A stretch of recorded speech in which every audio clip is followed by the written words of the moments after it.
こんにちは、ドラタビです。今回は熊本県、思わず行きたくなる場所を教えます。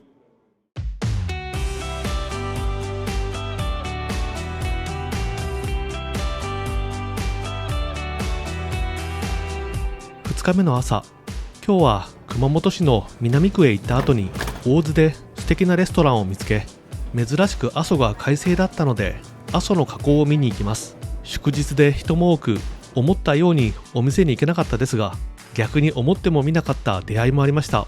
新たな発見を一緒に見ていきましょう。このチャンネルは車で西日本を旅するチャンネルです。気になる方や応援してくださる方はいいねボタンとチャンネル登録をお願いします。通知のベルマークもついでに押してください。皆さんは川尻地区ご存知でしょうか。昨日熊本の街を歩いてその賑やかさを見ていただいたと思うんですけど、ついで賑やかだった街がここ川尻でした。かなり歴史も古くて、鎌倉初期に港として整備したのが発展の始まりでした。その頃から海外貿易が盛んに行われていたようです。加藤清正が川尻を藩の軍港として、さらに年貢米の集荷地点の商港として発展させています。軍港としては朝鮮出兵の兵糧とか軍事物資を積んでいました。商港としては海外貿易を積極的に行ってますね。大阪や長崎に積み出す五条米線がなんと11艘、他にも多くの商船があったようで、当時は今のお金に換算して年1億円の税収入があったと言われています。その後細川氏は主要な公的施設を配置して大小150艘の軍曹が停泊していたと言われてますね。薩摩街道の宿場町としても発展していたので、島津家が参勤交代する際に宿泊する場所でもありました。歴史大好きな人だとずっと熱く語りたくなるような華やかな歴史がある町でした。明治に入ってから衰退していくのですが、歴史の変遷をたどって今思うとまさにつわものどもが夢の後、そんな気持ちにもなります。そしてやってきたのは熊本藩川尻米蔵、2023年10月に資料館としてオープンしています。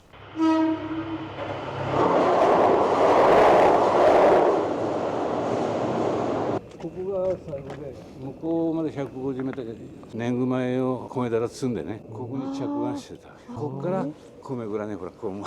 ああ、そういうことなんですね。はい、発掘したらですね、もっと前の加藤清正さんが加藤清正。そうなんですか。だから要するに清正さんがここの船着きを作ったということはですね、蔵がね、本人が作った蔵があるはずなんですよ。ちょっと入り込んだところがあるんですよ。はい。あそこがね、お船手渡し場って言ってですね、小舟に乗せて渡してたんです。ああ、じゃあ昔橋はなかったんですか。橋がなかったんですよ。あでもね、なんで橋がなかったかというと、多分ですね、水害が多くて、もう橋なんかかけてもすぐやられちゃって、ピザ窯みたいでしょ。実はですね、明治の初期かなにできた公衆トイレなんですよ。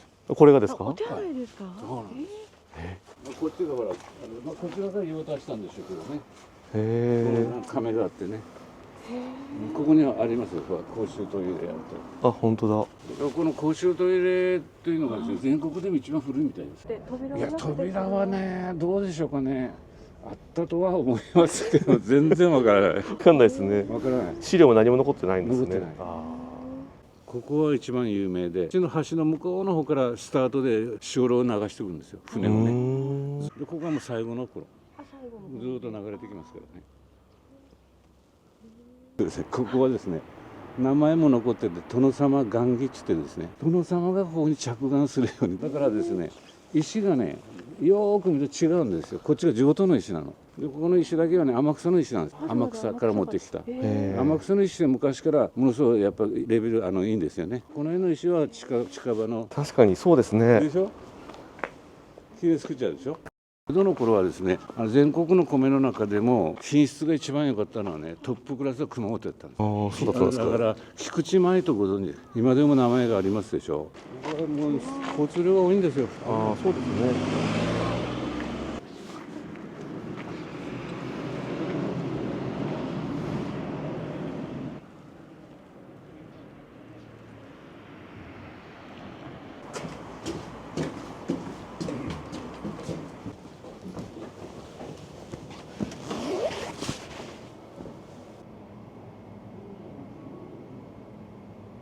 これが記念のカードです。ありがとうございます。でま裏にですね、もう一つ西浦館というのがあって2棟あるんですよ。そしたらもういよいよ厳しくなって、見てください、こう大変で蔵も敷居がはげてもうお手上げだったわけです。ところがそういう時ですね、この辺の字の歴史の愛好が多いんですよ。もう歴史が深いから、なんとか保存したいって保存活動したんですね。でまだ1年ちょっとです。これ私が初代で、まだ大したことないです。だからもう要するに川市の人たちの誇りになってるわけですよ。シンボルというかですね。これをね、こっちに引っ張ってきたんですよね。だからこうなって今のこれ2つ川がこうなってますでしょ。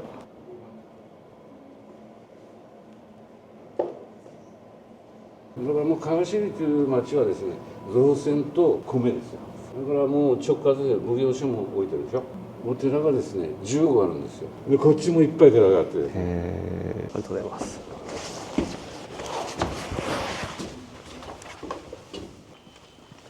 綺麗でしょ。すごいですね。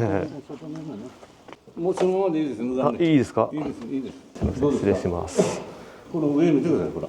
うわ、すごい梁が。すごいでしょこれ。すごいですね。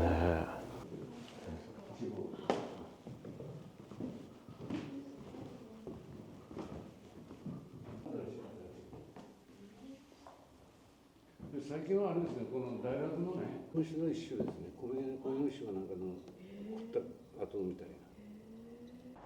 ぜひ裏側の蔵も見てくださいね。西南戦争もね、ここね、関係してて。ありがとうございました。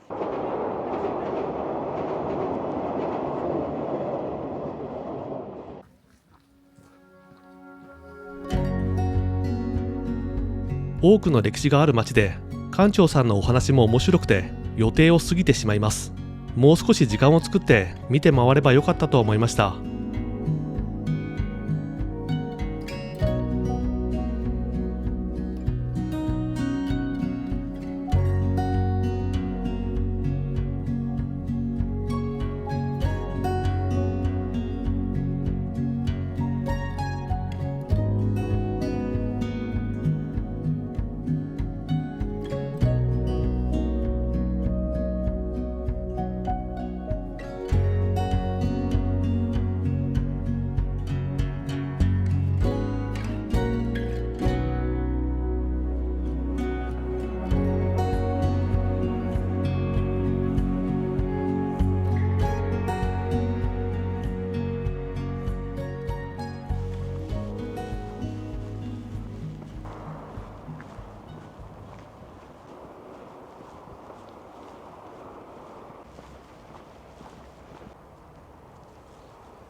ここはいろはというカフェ。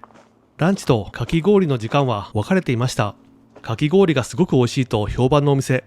後で知ったんですが、全然予約が取れない超人気店でした。祝日に予約なしで行って、果たして大丈夫なんでしょうか。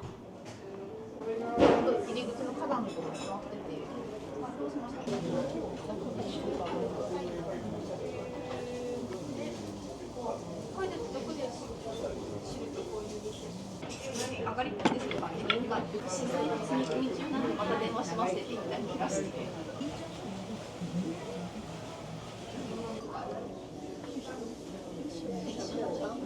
美味しそう。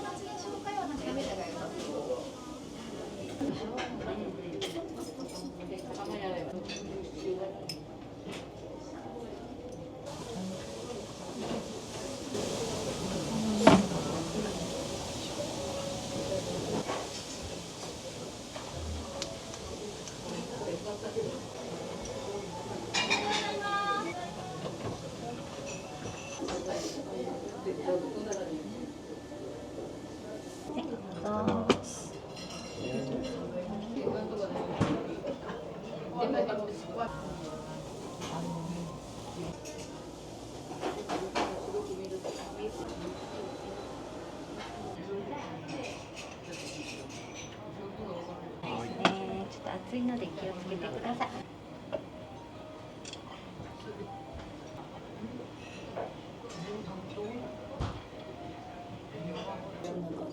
わあ、美味しそう。これはうまいですね。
美味でした。落ち着ける雰囲気と出てくる料理が全部凝っていて全部美味しかったですね。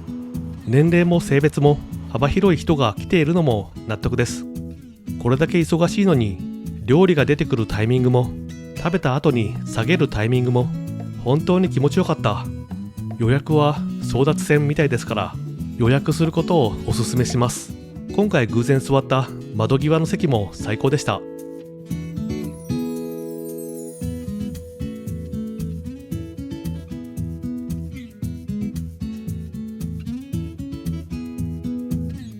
お店を出た後は北に進んでツインスターに行きました。いつか行ってみたくて今回やっと行けたんですよね。芸術ソフトいただこうと思います。ここはツインスター、菊池市極市の乳牛の朝搾りミルクを使ったアイス専門店。お目当てはやはり芸術ソフトですよね。熊本県産の牛乳は乳脂肪分が多く濃厚だけど後味がさっぱりしているのが特徴。それを使ったアイスは美味しいに決まってます。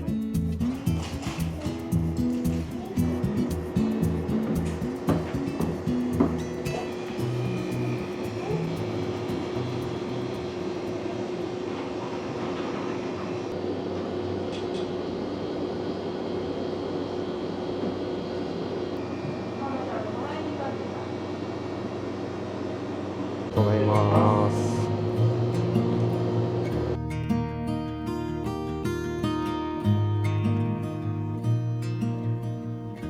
美味しそう。この見た目、まさに芸術。ただどうしてもすぐに溶けてしまいます。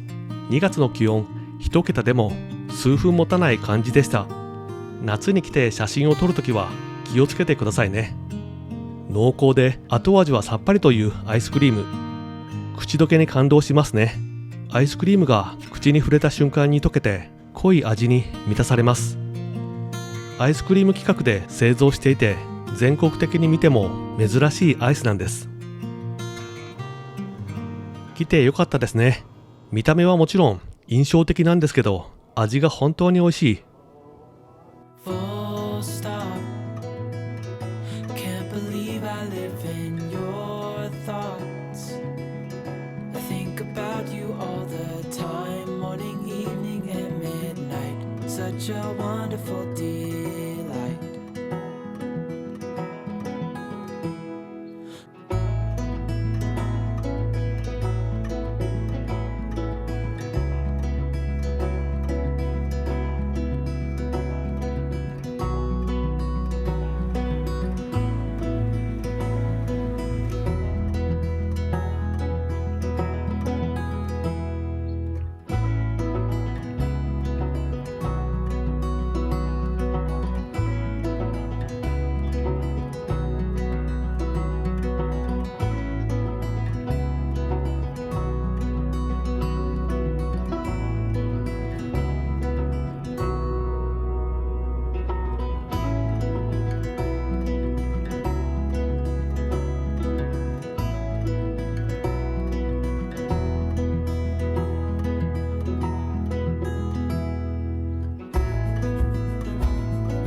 よ、まだ雪が残ってる。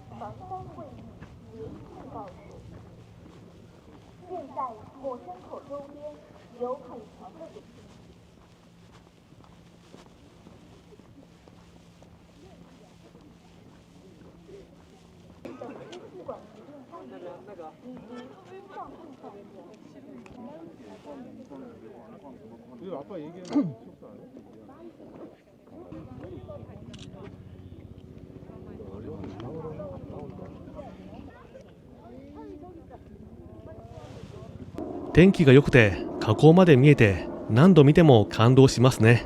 今回は阿蘇山上ターミナルも見ていこうと思います。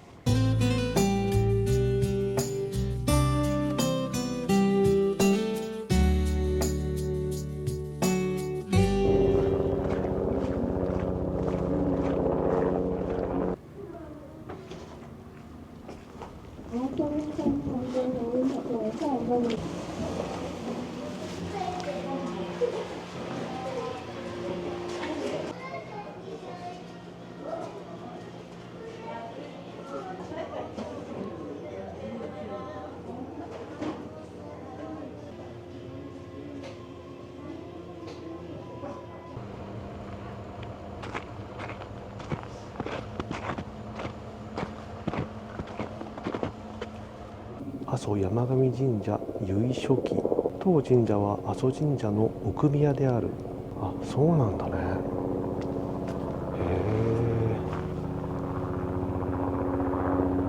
え。さあ、時間も遅くなってきたので、そろそろ帰ろうかなと思いますね。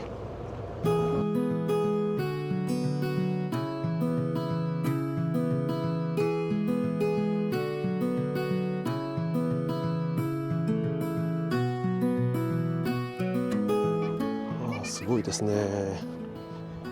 気温は4度ぐらいで、一面雪という感じではないですね。そして向こうの方に中岳火口があります。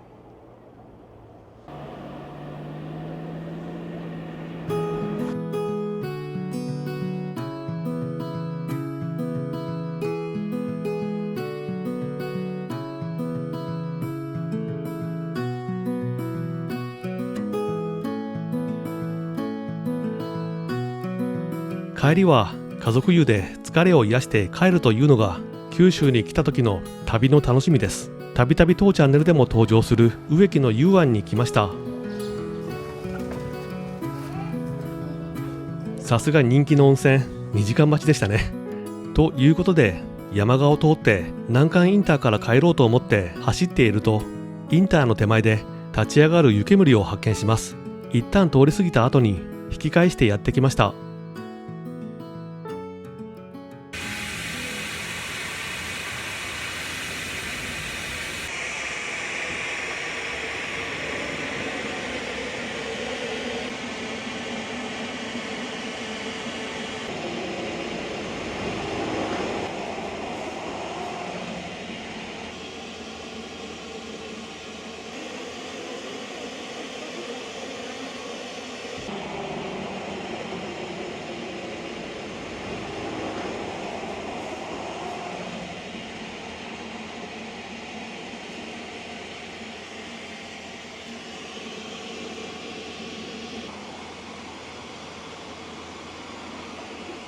撮らせてもらっていいです？わ